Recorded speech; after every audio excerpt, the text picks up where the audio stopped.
ఇంక్లాబ్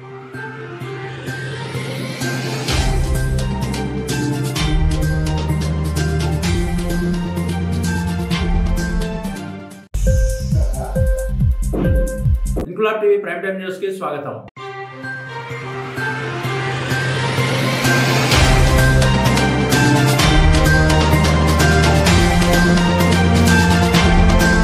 ఆంధ్రప్రదేశ్ రాష్ట్రంలో కూటమి ప్రభుత్వం అధికారం చేపట్టాక నామినేషన్ల పదవుల పంపకం పూర్తవడం, ఆ సంబంధిత నేతలు అధికారికంగా బాధ్యతలు స్వీకరించడం చకచకా జరుగుతున్నాయి. అందులో భాగంగా విజయనగరం ఆర్టీసీ జోనల్ 1 చైర్మన్ గా అరకుకు చెందిన సిఆర్ఈ దొన్నుదొర పదవి బాధ్యతలు చేపట్టారు. అట్టహాసంగా అది ఓ రాజకీయ ప్రచార సభ నిర్వహించే మాదిరిగా క్రేన్ల సహాయంతో భారీ పూలదండలతో కొత్త చైర్మన్ కు స్వాగతం పలికారు. ఆర్టీసీ కాంప్లెక్స్ ప్రాంగణంలో పసుపు రంగులో భారీ కటౌట్లు, బ్యానర్లు కూడా పెట్టారు. విజయనగరం ఆర్టీసీ డిపో పరిసర ప్రాంతాలలో ముఖ్యమంత్రి చంద్రబాబు నాయుడు, డిప్యూటీ ముఖ్యమంత్రి పవన్ కళ్యాణ్, ఆర్టీసీ చైర్మన్ కొనకళ్ళ నారాయణ ఫోటోలతో పాటు ఆర్టీసీ డిపో మేనేజర్ల ఫోటోలతో ప్రచార బోర్డులు పెట్టారు. ఇదంతా చూస్తుంటే తాళం వేశారు గాని గొళ్ళెం మరిచారన్న చందంగా స్థానిక ఎమ్మెల్యే, అది కోలగట్ల కోటను ఢీకొట్టిన విజయనగరంకు చెందిన తొలి మహిళా ఎమ్మెల్యే ఆదితి విజయలక్ష్మి గజపతిరాజు ఫోటో లేకపోవడం విశేషం. లోకల్ ఎమ్మెల్యేను పిలవలేదా? పిలిచిన ఎమ్మెల్యే రావడం కుదరలేదా? ఏదైనప్పటికీ ప్రోటోకాల్ ప్రకారం స్థానిక ఎమ్మెల్యే ఫోటోతో కనీసం పేరు లేకపోవడం ఒక రకంగా పార్టీకే అవమానమని స్థానిక ప్రజలు చర్చించుకుంటున్నారు.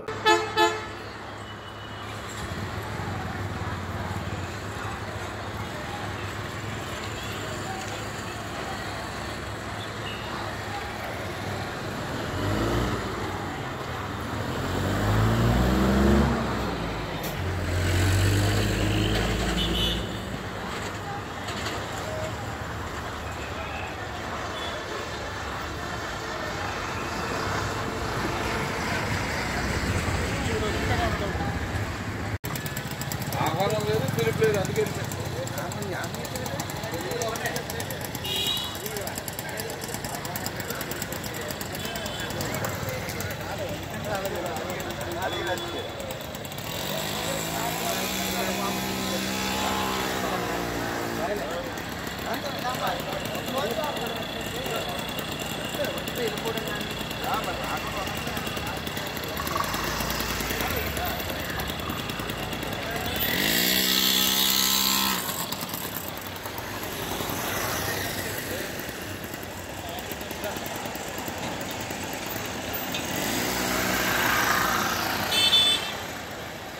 లెక్కది అంత అక్షరం అమ్మాయి వెళ్ళిపోయింది.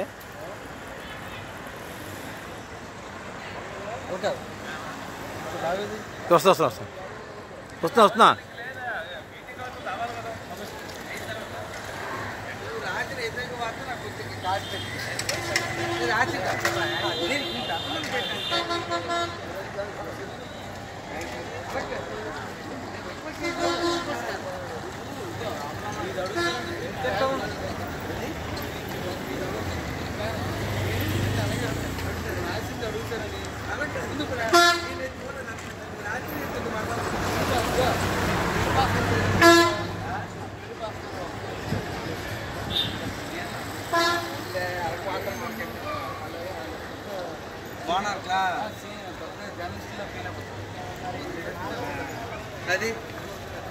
ఇంక్లాబ్ టీవీ వీడియోలు మీకు నచ్చినట్లయితే లైక్ చేయండి, షేర్ చేయండి, కమెంట్ చేయడం మర్చిపోకండి. సబ్స్క్రైబ్ చేయని వాళ్ళు వెంటనే సబ్స్క్రైబ్ చేసుకోండి. మా వీడియోలు మీరు వెంటనే చూడాలనుకుంటే కింద ఉన్న గంట సింబల్ని గట్టిగా కొట్టండి.